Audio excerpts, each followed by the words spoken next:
Who owns a patent? Inventors or employers? In this video, I'm not going to talk about my ideas of human rights for inventors, which I'll do in a later video.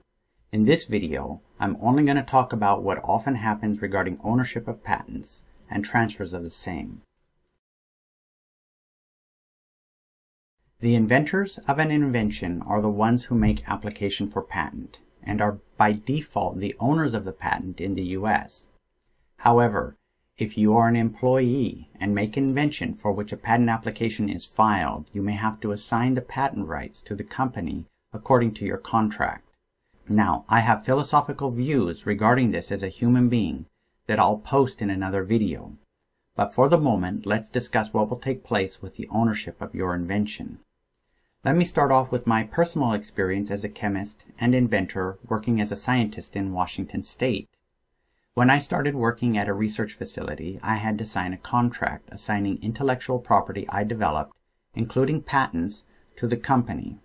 Washington State is somewhat more progressive for protecting inventors' rights than most of the rest of the states of the US. However, again, I'll reserve my comments on this topic for another video. During the course of my work, I invented, along with my colleagues, a new process for oxidizing cellulose in an aqueous environment. This chemical technique involved two steps. When the invention was deemed sufficient for company use, the company assigned an independent patent agent to work with us on patent applications for the process and composition of matter that we invented. The patent agent drafted the application, sent it to us for review and editing.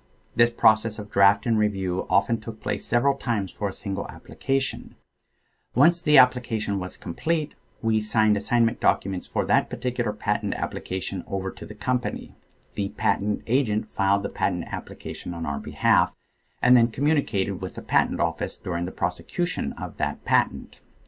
We also participated in patent examiner interviews to address the concerns of the patent office. One of those patents where I was co-inventor is US 6919447. Who owns the patent for which I and my co-workers were the inventors? Weyerhaeuser owned the patent once it issued, because we as inventors assigned it to them. If we had not assigned the document to another party, we as inventors would have owned the patent.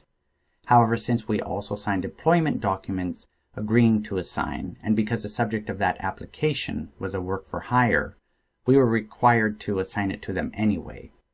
I'm not saying this is always handled legitimately in the US, but in this particular case, they hired me to work on that development, so they should reap rewards from the patent rights if they could successfully monetize those rights. Let's talk more generally now. Often when you join a company, the company forces you to sign a contract that requires you to assign any inventions you make during the course of your employment to the company. There can be limits on this assignment agreement according to state law and perhaps federal law, even though the wording of the employment contract you sign may make you think as a layman that this right of ownership is given carte blanche to the employer. If you have questions or concerns about your rights, you should hire your own lawyer who is independent of your employer to discuss the matter with them. Do not expect your employer's lawyers to represent your interests in addressing your intellectual property rights disputes with the company, even if you are a superb employee who makes the company a large amount of money. Hire your own lawyer knowledgeable of employment law in your state regarding legal concerns you have about intellectual property you develop if you believe the subject of your intellectual property is outside of your work for hire. A patent practitioner will generally assume that the ones requesting a patent application are the legitimate inventors with ownership interest as stated to them, unless they have reason to doubt the assertion. Scientists are at the forefront of those compelled to sign these employment assignment documents for their livelihood. Please note there are many other important suppliers of intellectual property, and I'm not trying to ignore their contribution. Those involved in media production, authors, movie makers, and actors, etc. make huge contributions in intellectual property, but they tend to be involved in copyrights as opposed to patentable inventions, the subject of this video. Subsequently, during the course of your employment at the company, you invent something either as a sole inventor or as a member of a team where each person contributes something to the invention. The company decides they want patent protection for it. Either their legal department or an external registered U.S. patent practitioner, either a patent agent or a patent attorney, will draft a patent application and have you review it at least once. Once the patent application is complete, assignment documents and oaths or declarations will be obtained from each of the inventors. The patent practitioner will then file the application with a patent authority. If we are talking about the American system, this will be the U.S. Patent Office, even if the application is filed as an international patent application. When the assignment document is signed, you have given your ownership interest to the company. Your name as inventor will be on the patent in the U.S. If you invent something as a work for hire, then the company will generally own any resulting patent. Original ownership interest of a published patent can be found by looking on the first page of a patent under the field labeled Assignee. As said earlier, by default, the owners of a patent are the inventors who make application for patent. This is explicitly the case unless the invention is assigned to another party during the application phase of a patent. If a patent is granted from the application, then the assignee will be the patent owner having the rights bestowed by the patent. The inventors, if assigned, will have no rights in the patent. Even though the next statement is implicit in the above discussion, let's make this point explicit. Ownership is different than inventorship. In the U.S., the true inventors of an invention must be acknowledged in the patent application as inventors, regardless of whether or not they have any ownership interest. Even though inventors may have no ownership interest, their names must be acknowledged as inventors. Company bosses may not substitute names on the application to appease the ego of higher-ups. This is not the case for patents in other countries, but is required, thankfully, in the U.S. If the inventors have not assigned it to others, then they are the owners.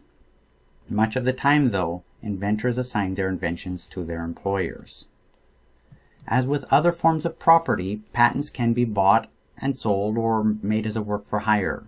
Ownership can be transferred from one person or entity to another throughout the life of a patent.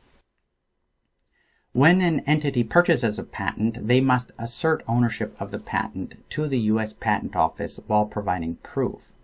Those who purchased ownership interest in a patent after it has published will not be listed on the patent document as assignee.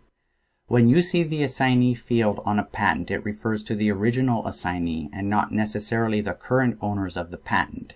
In order to find the current owners of a patent, a search for patent assignments at the USPTO can be made. The Patent Office does not verify assignment documents but records them for the public record.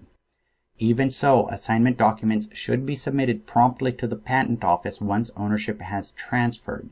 If not, someone else may buy the same patent and claim ownership. If you have purchased a patent first but didn't record it with the USPTO in the time frame allowed by law, you might lose ownership of the patent to another party for nothing. Ownership is different than a license. A licensee may obtain partial or exclusive rights to use a patent, but this does not replace ownership.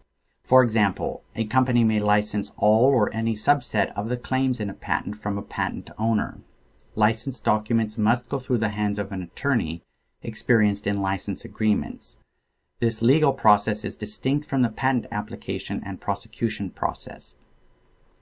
In recap, ownership defaults to inventors.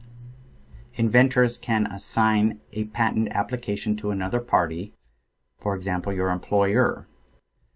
Patents can be bought and sold. Patents can be licensed in whole or part, but do not transfer ownership. Please read the description for disclaimers. I hope this video provides useful information for you. I am a U.S. patent agent. Please see www.patentcast.net for more information if you would like to contact me.